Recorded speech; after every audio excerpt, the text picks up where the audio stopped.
Hi, my name is Christy and I'm a sales manager here at First Financial. And today I have John Eliason here, president, and he has over 2 decades of sales experience. And today we are going to get his thoughts on upselling.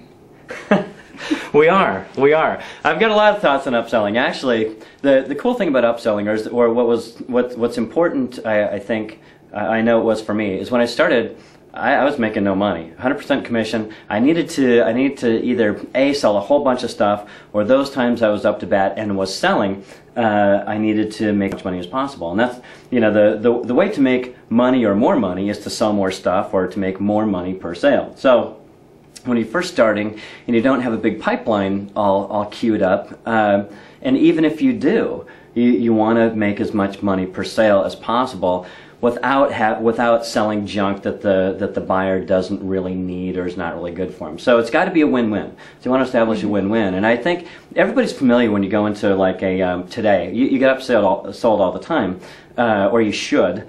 But typically it happens at the end, and it feels like it's desperation almost. I'm glad that they do it. If there's no better way, if you don't have any better sales technique, at least ask for the sale at the end. Hey, with that new TV, do you want the thing to go with it, the thing to wipe it off with, the maintenance agreement, all these things.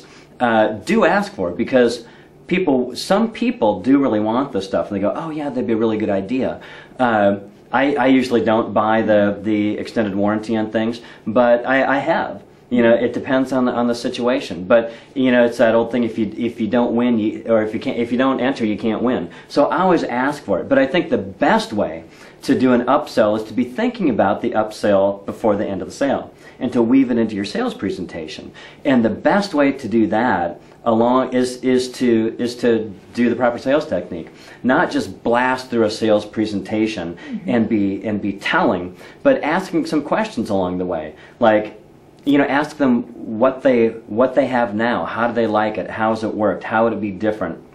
Because what happens when you ask them questions is they expose little hot buttons, and if you form these questions along the way that help you at the end upsell things that really are helpful to them, then one, you'll know what those things are without saying, oh, do you want the things that the company told me to ask you about at the end. You can actually customize those 3 things at the end, or even throughout. Because if you're selling and have, you know, your order form or paperwork out during the sale, so it's not scary at the end, you can be, you know, making little marks on it and go, okay, you know, as little reminders of what we wanted to talk about, or make a note along the way. Those are all fine and acceptable things to do.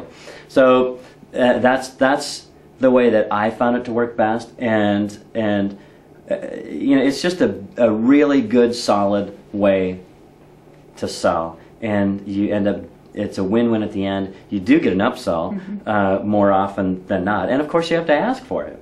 You know, and it's not a huge thing. If it's, I think a lot of people in sales, especially at the beginning, are afraid to ask for a commitment at the end,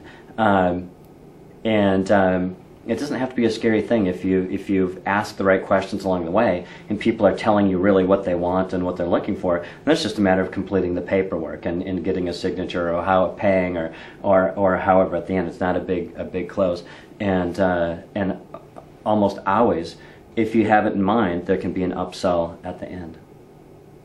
I have many salespeople who go into a deal, get the deal, and then they'll, at the end, you know, when you say, did you get a sale out of that, and they don't know how to approach it. Well, they have equipment, or they're okay with their equipment, but it may be old. So it's going into, again, what you said, you know. That's a really good point, because let's say if I'm buying office equipment or a car, you know, wouldn't it be nice if you drove into the parking lot, if they ask you what you're driving today, and if you like it, or office equipment, well, let's take a look at it. What do you have? That's one of the things that when I figured this out, my sales really went up, especially that my profit really went up, because I had the opportunity to upsell. Because when you go in and you see that whatever it is you're selling is kind of old and worn out and beat up, you find out if they like it, but two, if their office is really new and nice, and they have an old piece of junk thing sitting there, and it's something that their customers see, you know, maybe they want a different one just because it looks nicer. Right. It doesn't have to be that their old one,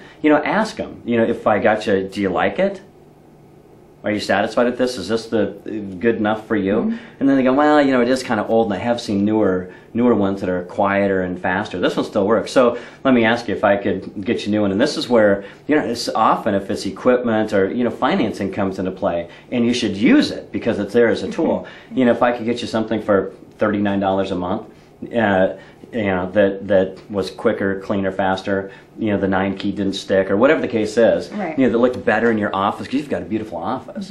You know, 30, I mean, some new salespeople think like, oh my God, $39, that's a huge, it's nothing. You know, they just spent twice that on lunch, you know. And to not have problems, and to have something that's going to fit the merchant, or fit the person, right? Kind of like what you said, well, I think they're going to be fine. Yeah. If you don't ask, if you ask, then you know. Don't assume that because it works, it's good. No, some people want just a better looking, newer, faster. In fact, I know we're making this a little longer and talking about a different thing, but if you know, one of the reasons that you tack things onto the end is because some people just want to buy stuff. And if they want to buy stuff, and you're selling stuff, aren't you a perfect match? Right. Or that's why there's always the jumbo exclusive package, because 20% of all the people will actually buy it because they think it's better because it's bigger and more expensive. You know, so and so offer. You're fulfilling something. They're going to go buy something from somebody else anyway and spend the money. You know, may as well be you. But also make sure you get them something that's good for them. And I think if you really think about the sale in advance and keep those things in mind on the way, that's what seems to really work. Not only for the buyer, you know, because you want to get something that's the right fit for them, but you get the upsell and you make a lot more money doing it. And one thing, you've had excitement throughout everything, and I think what I can pass off to salespeople from what we've learned from you is excitement's huge. You know, if you're excited about it, they will be too. Yeah, so. Excitement is huge. It sells.